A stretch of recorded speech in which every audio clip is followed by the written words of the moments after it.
I finally released my first game on Steam after 2 years of development. It is a dream come true for me seeing people playing it and enjoying it for the first time. The journey definitely had its ups and downs, but I learned so much about making games in the meantime. So today, I thought we'd look back at all the important steps during the development of Seven Skies to Paradise.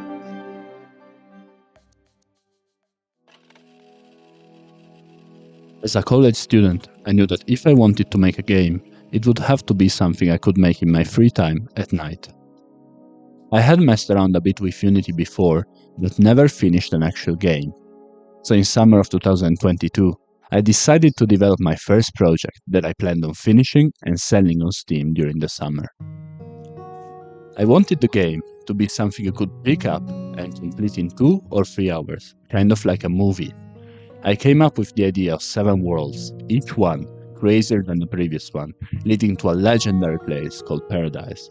Every year, humans would send 2 of their best pilots on an airship journey towards Paradise in hopes of reaching it. Yet so far, none had returned.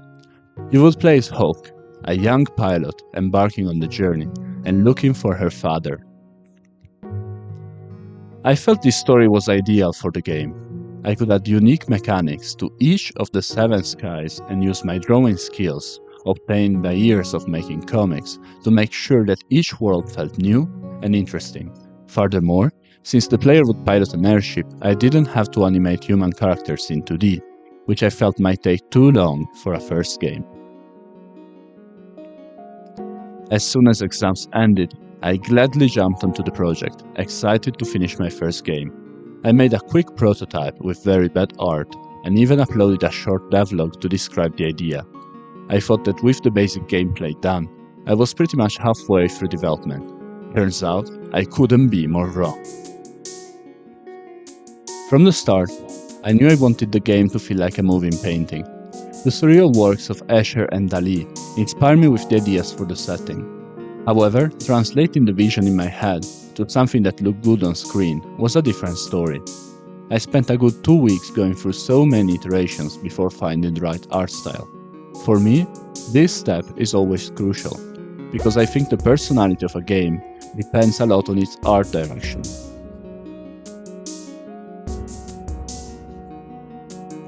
I ended up drawing and animating all the assets on my iPad in Procreate. I would then layer the sprites and use post-processing to give the worlds a 3-dimensional look. Drawing all the small animations that make the worlds feel alive was the most time-consuming part, but I think it adds so much to the overall atmosphere of the game. For example, in the first sky you will see shadows of the skyscrapers move below the waters. These are all hand-painted and took me an absurd amount of hours to get to work right. You will also find sections of the game where the gameplay stops and the story is narrated through a mix of text, dialogue, and music. I always like when games experiment more with their storytelling, giving you moments to really take the story in, and I wanted to incorporate some aspects of it in my game as well. After I got the art style working, I went back to work on the mechanics. Yet by now, I realized that my prototype had none of the key elements of making a game work. No menus, no ways of spawning the elements, displaying dialogue, creating events, and cutscenes. I spent the rest of the time that summer learning how to develop these systems one by one. This was one of my favorite parts of the development process, but I still think there is so much room for me to improve. Looking back, most of my systems are very rudimental, but for now, they get the job done.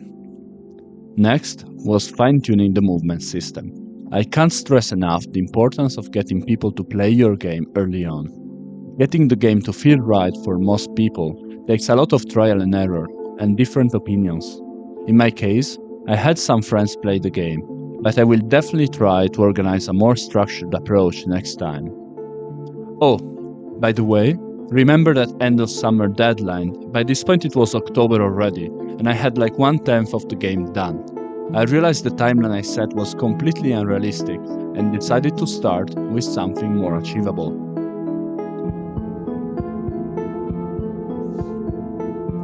My new goal was creating a playable demo for the next summer and joined the 2023 June Next Fest. I decided the demo would include the introduction to the story and the first two skies. Having a more concrete goal really boosted my productivity. In the following months, I managed to complete all the necessary content while progressing at a steady pace.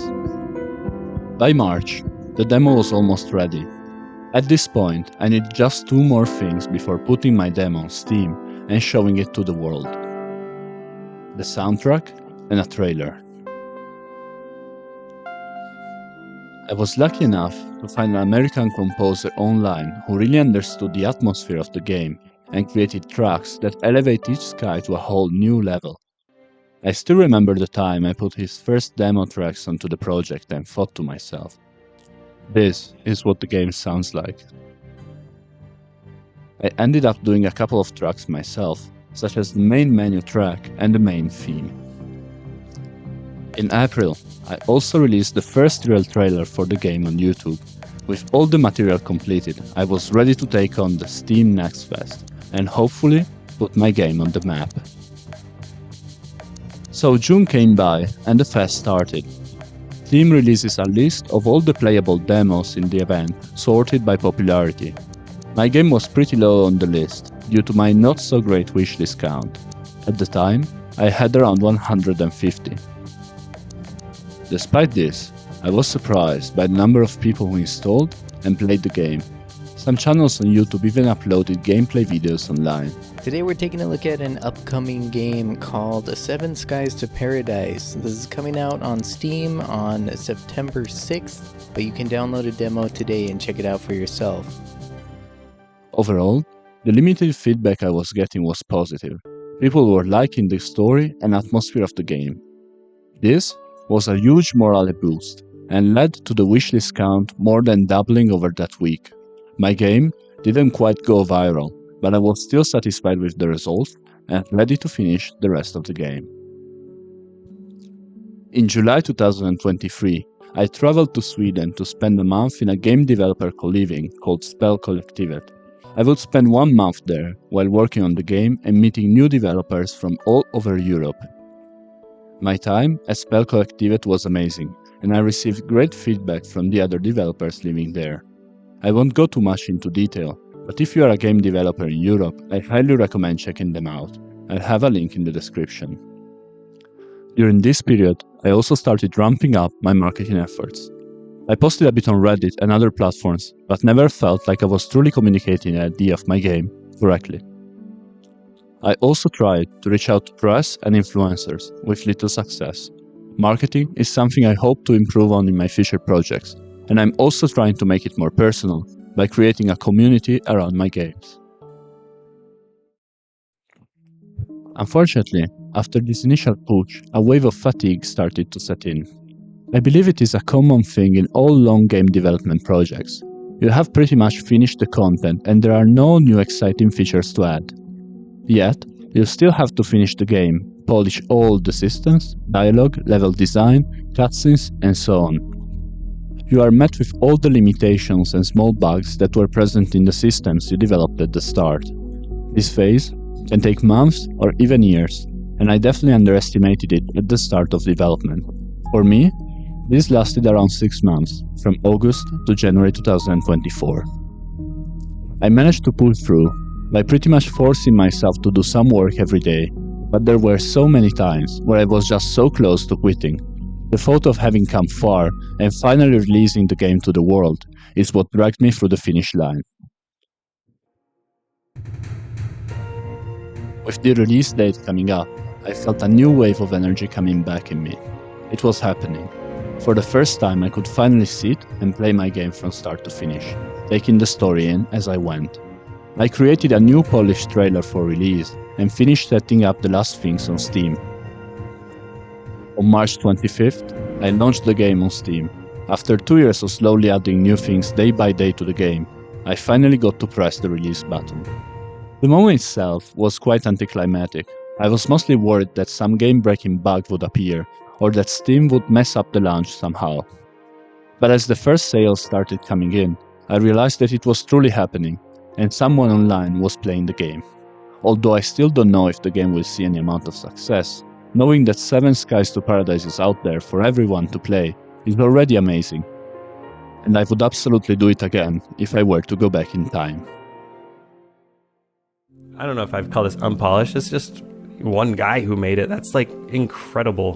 One guy plus the music maker. Both aspects of the game were great. The music and then every other part of the game. So I'm super impressed. I can't imagine making a game from scratch, like doing all the art, all the animation, all the level design, and just having the idea for it.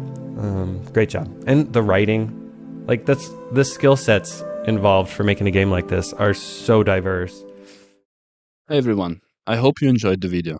What I wanted to achieve with this documentary is to help people that still have to develop their first project get a feel of how a realistic game development journey might pan out, especially if, like me, you are not working on the game full time. I left out the reception and sales of the game on purpose, as this wasn't really the goal of the video today, but let me know in the comments if you'd like to see a video detailing how the release went and what worked and didn't work for me in terms of increasing sales. Anyway, this is really only the beginning of my development journey, and I still have so many projects that I want to show on this channel. So subscribe if you're interested, and see you in the next game.